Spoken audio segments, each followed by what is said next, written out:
Welcome to Guide Guru. We hope this video helps. You start by preparing the picture you want to see full screen when a contact calls. Choose a high-resolution image so it remains sharp.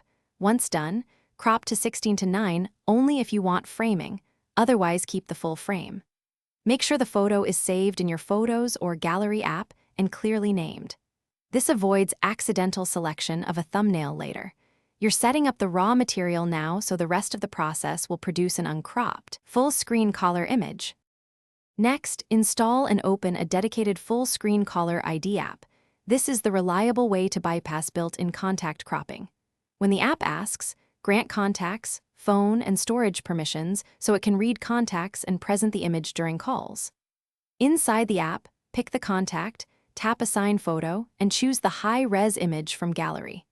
Make sure to disable any in-app crop or zoom controls so the app uses the entire picture. That's how you preserve full bleed display on incoming. Finally, test the result immediately by calling the contact or using the app's preview feature. If the photo still appears cropped, go back into the app and reassign the file while explicitly turning off any crop or zoom toggle. Some apps default to center crop.